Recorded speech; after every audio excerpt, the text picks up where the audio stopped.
Frères et sœurs, que la paix, l'amour de Dieu le Père Tout-Puissant, Créateur du ciel et de la terre, de l'univers visible et invisible, soit avec vous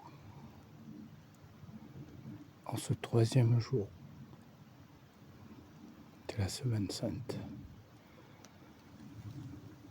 Comme convenu, je vous ai promis de vous faire découvrir un extrait de l'Évangile tel qu'il m'a été révélé de Maria Valtorta.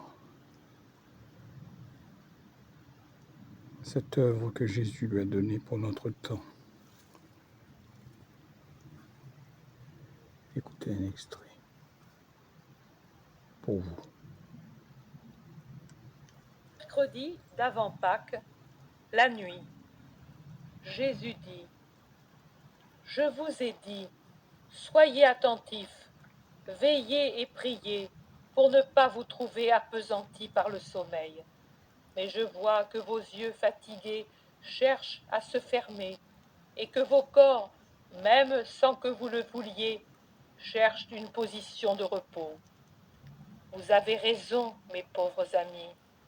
Votre maître a beaucoup voulu de vous en ces jours, et vous êtes tellement là.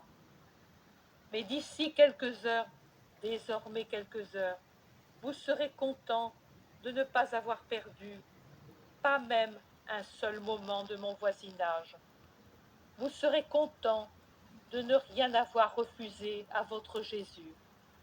Du reste, c'est la dernière fois que je vous parle de ces choses qui font pleurer. Demain, je vous parlerai d'amour, et je ferai un miracle tout d'amour. Préparez-vous par une grande purification à le recevoir.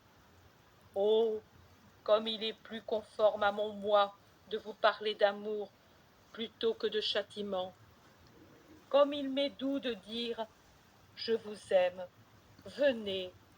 Pendant toute ma vie, j'ai rêvé à cette heure. Mais c'est de l'amour aussi de parler de mort. C'est de l'amour en tant que mourir pour ceux qui vous aiment est la suprême preuve d'amour. C'est de l'amour, car préparer ses chers amis au malheur, c'est une prévoyance affectueuse qui les veut préparer et non effrayer à cette heure. C'est de l'amour parce que confier un secret est une preuve d'estime que l'on a pour ceux à qui on se confie. Je sais que vous avez assailli Jean de questions pour savoir ce que je lui disais quand je restais avec lui seul. Et vous n'avez pas cru qu'il n'y avait pas eu de parole. Mais il en est ainsi. Il m'a suffi d'avoir près de moi quelqu'un. Pourquoi alors lui et pas un autre? Oui, frères et sœurs, c'est un passage de l'extrait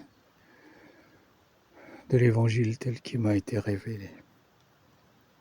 Le troisième jour, frères et sœurs, de la Semaine Sainte, où Jésus parle à vos apôtres en les préparant de ce qui va se passer. Frères et sœurs,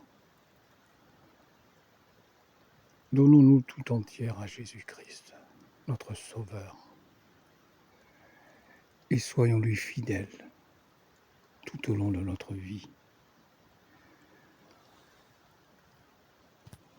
N'ayez crainte, comme il nous a dit, n'ayez pas peur, car Jésus est notre Sauveur. Il s'est crucifié pour nous, frères et sœurs. Il a donné sa vie pour nous. Et nous aussi donnons notre vie pour lui. Soyez abondamment bénis, frères et sœurs. Que Dieu vous assiste dans toutes vos actions. N'ayez pas peur, il a dit. N'ayez pas peur. Amen.